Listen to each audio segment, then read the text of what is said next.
Hello guys, দেখো আমি আজকে একটু এমনি রাস্তা থেকে ঘুরতে গেছিলাম। তখন দেখছি গঙ্গার ধারে জেলেরা যারা মাছ ধরে তারা এই মাছগুলো ধরে নিয়ে আসছিল আড়তে বিক্রি করবে বলে। আমি তাদের কাছ থেকে এই দুটো মাছ কিনে নিয়ে এসেছি। এই দেখো, ইয়া! এবার আমি মাছগুলোকে নিজেই কাটবো।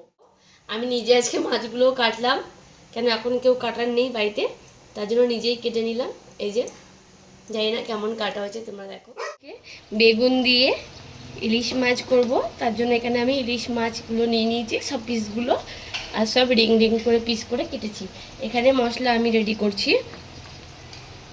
কাঁচা লঙ্কা, পোস্ত, সাদা সর্ষে, আর আমি সর্ষের মধ্যে হলুদ দিয়ে দেবো। এবার মশলাটাকে আমি বেটে নেব। পিসগুলোর মধ্যে আমি পরিমাণ মতো নুন দিয়ে দেবো।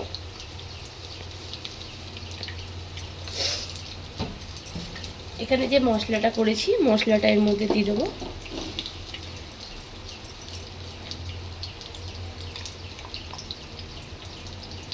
দিয়ে এটা আমি ভালো করে এবার সব মাছগুলোর সাথে মিলিয়ে দেবো। তারপর ওখানে আমার বেগুন ভাজা হচ্ছে। বেগুন ভাজাটা হয়ে গেলে মাছগুলো এক এক করে আমি ওর মধ্যে ছেড়ে দেবো। ইলিশ মাছ অনেকভাবেই করা যায়, কিন্তু এর কোনো খাটনি নেই, একদম খাটনি ছাড়া। বেগুন ভাজাগুলো আমি তুলে নিয়েছি। এখানে দিয়ে দেবো কালো জিরে হাফ চামচ। এবার আমি যে মাছটাকে মেখেছি, ওই মাছটাকে এবার এরকম এক পিস করে এরকমভাবে ছেড়ে দেবো। এখানে সব নুন ফুন সব মাখানো আছে। তোমরা এমনি মেখে ঝুঁকেও এটাকে বসিয়ে দিতে পারো।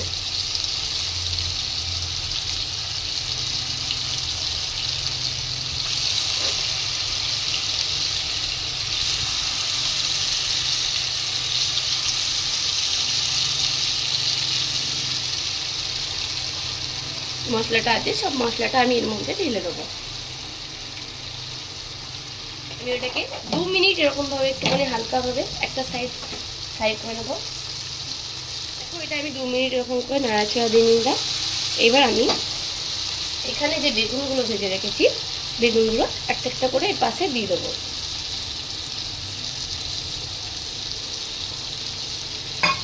এখানে আমি যে মশলাটা বেরিয়েছিলাম ওর মধ্যে জলটা ছিল, জলটা আস্তে করে পুরো মাছটার মধ্যে আরেকটু জল দেবো। এতটা জল দিয়ে দিলাম আমি। এবার এটাকে হালকা করে একটুখানি নাড়িয়ে দেবো। ইলিশ মাছ করা কিন্তু খুবই সোজা। এবার আমি এর ওপর থেকে দিয়ে দেবো, এখানে আমি দুটো কাঁচা লঙ্কা নিয়েছি, কাঁচা লঙ্কাগুলো ভেঙে এর ওপর থেকে দিয়ে দেবো। তোমরা কেটেও দিতে পারো। কাঁচা লঙ্কাটা দিলে সেন্টটা আলাদা লাগে। বাসটা হয়ে গেল। আমি এটা 5 মিনিট হবে, 5 মিনিট পর আমি দেখাচ্ছি। সর্ষে দিয়ে বেগুন ইলিশটা রেডি হয়ে গেছে, সব কিছু ধোয়া আছে। শুকনো কাঁচা লঙ্কা দিয়ে দিয়েছি আমি আগে। এবার আমি ওপর থেকে একটু কাঁচা তেল দেবো, দিয়ে আমি রাঁধিয়ে দেবো। এর কাঁচা তেলটা দিয়েছিলাম বলে সেন্টটা খুব হবে আর টেস্টটাও বাড়বে। তোমরা যতটা দিতে চাইবে দিতে পারো, আমি এতটাই দিলাম। দেখো আজকে আমার ইলিশ মাছটা কেমন হলো, প্লিজ তোমরা বাড়িতে ট্রাই করবে, করে আমাকে কমেন্ট করবে। এটা আমি আজকে করলাম সর্ষে ইলিশ বেগুন দিয়ে।